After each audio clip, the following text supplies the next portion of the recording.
Salve, salve, insalubres! Tudo bem com vocês? Espero que estejam bem. No vídeo de hoje a gente vai dar uma olhada nos gráficos, tanto do Bitcoin quanto do S&P 500, Nasdaq. Vamos ver como é que fechou os mercados tradicionais e também tivemos notícias importantes aí referente ao ETF do Bitcoin.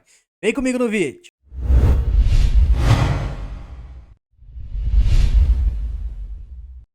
Para quem acompanhou nossa live de ontem, todos os dias fazemos lives aqui às 10h30 da manhã.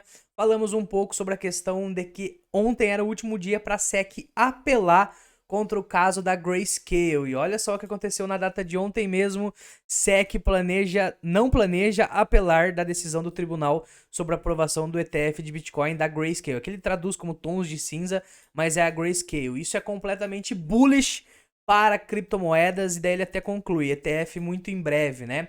Então, o que acontece a partir de agora, tá, rapaziada? A partir disso, que a SEC simplesmente, entre aspas, né, falou, deixa rolar aí, vai, já que a gente perdeu a primeira causa ali, deixa rolar agora, eles vão sentar e conversar. A SEC agora fica mais aberta a uma conversa ali com a Grayscale, falando, olha, quer o ETF? Então faz isso, isso e isso, e daí sai essa bodega, né? A gente tem basicamente até o ano que vem para ela também dar resposta para outros pedidos de ETF, como BlackRock, Fidelity, entre outros. E a Grayscale tá indo na frente ali, a primeira aprovação pode ser que seja dela, beleza? Com isso, o mercado como um todo ele deu uma reagida positivamente. Vou até colocar o gráfico na tela aqui nesse exato momento e olha só que interessante. Quando a gente para analisar o gráfico de uma hora, vou começar até pelo curto prazo, normalmente eu analiso o semanal, depois o diário e tudo mais. A gente vai analisar tudo nesse vídeo, então fica aí comigo até o final. Aí com essa notícia a gente conseguiu enxergar claramente, pelo menos momentâneo, né, um ânimo do mercado. Olha só essa barra que aconteceu na data de ontem, por volta das 5 horas da tarde aqui do Brasil, que foi quando começou a sair essas notícias aí do caso da Grayscale. Aí o Bitcoin subiu aproximadamente 2%, até que não é nada para o Bitcoin, né, que sobe às vezes 10% em um dia, e acabou devolvendo tudo. Então, ontem eu vi a galera começando a se animar demais, falando, agora vem ETF, não sei o que lá, querendo operar comprado. Eu falei, calma, normalmente alta assim, que é alta de notícia, né, acaba devolvendo nos próximos candles. E o que aconteceu depois? Devolveu praticamente toda a alta. Agora sim, o mercado vai começar a ficar um pouco racional. O Bitcoin, quando a gente para analisar o gráfico diário, ele ainda tá em tendência de alta, tá, rapaziada? A gente não perdeu em nenhum momento essa tendência que a gente vinha tendo no gráfico do Bitcoin. Olha só como é que a gente tem esses fundos aqui, formando inclusive uma LTA bonita aqui, inclusive tá dando entrada se você parar para analisar. O problema aqui, eu não operaria nesse exato momento, porque a gente tem a média de 8 como resistência, média de 21 como resistência. A gente acabou fazendo vários dias de queda consecutivos, que nada mais pode ser no gráfico aqui um pullback para continuar caindo, tá? Então eu não operaria o Bitcoin nesses próximos dias, mesmo que ele conseguiu aguentar fazendo um fundo mais alto que o anterior, e a tendência continua aqui no gráfico, né? A gente consegue enxergar que ele ainda não perdeu no RSI também o fundo anterior, ele está exatamente no fundo anterior no RSI, então não temos divergência, pelo menos olhando o gráfico diário como um todo, tá? Ele pode nada mais, nada menos estar retestando aqui as médias para voltar a cair e vir perder esse fundo anterior aqui. Por enquanto, tendência de alta no gráfico diário. Quando a gente para analisar o semanal, a gente tem aquilo que eu já mostrei várias vezes para vocês, que seria aquele ombro, cabeça, ombro, né? Olha como é que isso aqui tá formando um padrão que normalmente é um padrão que rompe para baixo, tá? Então, se ele realmente fechar a barra nessa semana do jeito que tá, lembrando que o Bitcoin ele fecha a barra no domingo, pode ser que na próxima semana a gente conclua esse padrão, né? Então, ele vai estar fazendo nada mais do que um ombro, cabeça, ombro, e caso ele faça isso, a gente tem alvos lá embaixo, já tracei algumas vezes para vocês, mas os 21 mil dólares mais ou menos. Então, vamos parar para analisar. Não leva tanto em consideração essa questão da Grayscale, tá, rapaziada? Porque não tá fazendo tanto preço. A gente tá no meio de um bear market. E, cara, só o fato da BlackRock querer um ETF, se a gente tivesse no bull market, já era pra estar o gráfico fazendo 100%.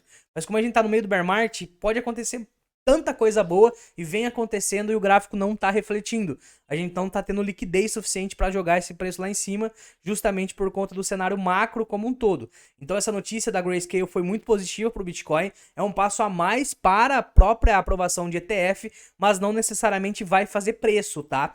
A gente teve fazendo preço ontem, mas já devolveu. Então eu ficaria completamente de olho ainda nesse padrão gráfico que eu acabei de mostrar para vocês, que seria o ombro, cabeça, ombro nesse gráfico semanal aqui, e olhando um pouco mais de perto, né, olhando o gráfico de 4 horas, olha só como é que ele tá com dificuldade de romper a média, né? Ele chegou até bater nessa média e já devolveu tudo. Então eu ficaria um pouco com o pé no chão, bundinha na parede, não faria nenhum tipo de trade agora. Ele tinha até aqui no gráfico de 4 horas um canal de baixa. Olha só como é que isso aqui era um canalzinho. A gente pode desenhar do jeito mais correto aqui. Olha como é que era um canalzinho de baixa. Ele chegou a romper para cima aqui do canal, né? Perceba que ele saiu rompendo, possivelmente um reteste para subir. Vamos ver nos próximos períodos. Ele precisava dar um pullback. Olha só como é que o de 4 horas ele estava muito sobrevendido, né? Então ele precisava o RSI dar uma subida aqui para depois voltar a cair. Isso daqui reflete no preço, dar uma subida para depois voltar a cair. Então se fosse para me enxutar, né, Lucas, o que você acha que vai acontecer? Cara, para mim nada mais do que um pullback para continuar caindo no gráfico semanal e a gente fazer aquela figura gráfica que eu desenhei para vocês, que é ombro, cabeça, ombro. Ainda não perdeu o fundo anterior, mas tá com muita cara de que é um reteste para continuar caindo. Então eu ficaria de olho, não faria nada com o Bitcoin exclusivamente. Enquanto isso, as altcoins, cara, continuam em região de compra. Meti a marcha em algumas altcoins essa semana, consegui comprar Matic, por exemplo. Foi uma das que eu gostei ali, tá aguentando bem essa região dos 50 centavos. A galera tá acumulando bem Matic nessa região. Olha só como é que já faz alguns dias que ela tá usando isso aqui como suporte. Tirando também esse dia que usou como suporte, que foi a questão do caso da SEC lá e tudo mais. Aqui atrás também usando como suporte. Então o Matic tá se aguentando bem nessa região dos 50 centavos. Tô metendo a marcha para longo prazo em Matic. Quando a gente para analisar o curto prazo de Matic, olha só como que a gente tem um padrão aqui que normalmente rompe para baixo, né? Vou desenhar ele de um jeito mais correto, com mais toques aqui. Mas olha só, esse aqui é um triângulo descendente. Normalmente esse triângulo ele rompe para baixo. Ele tem toque aqui no topo, toque no fundo, toque no topo, toque no fundo, toque no topo. E ele vai se espremendo até que ele rompe para baixo. Por que ele rompe para baixo, Lucas? Porque basicamente a gente tem topos mais baixos que os anteriores. Isso está indicando o quê? Que os compradores estão cada vez com menos força, daí eles tentam de novo menos força, vai fazendo topos mais baixos que os anteriores até que chega uma hora que os vendedores ganham. Então não é porque eu desenhei aqui um triângulo descendente que ele rompe para baixo, tá? A gente tem motivos para isso acontecer. Então Matic é uma das que eu estou acumulando para longo prazo, mas em questão de análise de curto prazo, temos um rompimento que pode ser acontecido aqui para baixo, tá?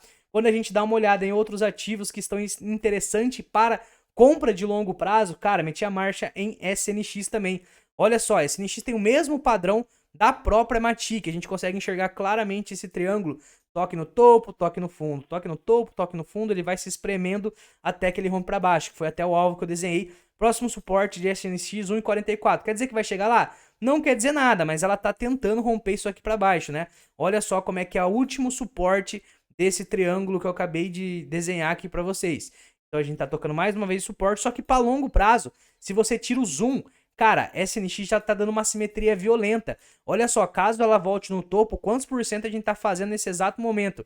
Estamos fazendo 15 vezes em SNX. Se fosse para eu dar qualquer tipo de chute, é exatamente chute, porque a gente não tem poder de prever o futuro, o SNX para mim vai voltar no topo e vai passar esse topo.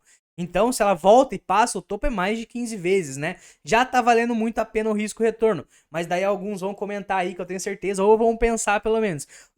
Mas as altcoins podem cair mais. Você vai só derreter seu patrimônio. Cara, você nunca vai acertar o fundo, bebê. Você nunca vai conseguir acertar exatamente o fundo. Pode ser que da manhã ou depois venha alguma notícia que empurre o mercado para cima. Eu prefiro ir fazendo DCA e comprando aos poucos, porque eu tenho humildade de saber que eu não sei acertar o fundo e por conta disso eu vou comprando aos poucos. Sempre leve em consideração uma contratese. Se não acontecer o que eu acho que vai acontecer, porque eu acho, por exemplo, que vai cair mais um pouco. Mas e se não acontecer? Eu estou preparado para uma alta? Eu tenho uma contratese? Eu, por exemplo, tô quase 100% no mercado já. Tenho dinheiro, tenho fluxo para ir comprando mais aos poucos ali, mas eu já estou no mercado. Eu não estou esperando chegar numa região de preço, porque pode ser que não chegue, gente. Pode ser que não chegue. A galera às vezes fica esperando muito. Eu não acho isso certo, beleza? De qualquer forma, a gente tirando um pouco o zoom do gráfico aqui de SNX, a gente consegue enxergar padrão de fundo, né? Essa lateralidade que está acontecendo nesse exato momento em SNX,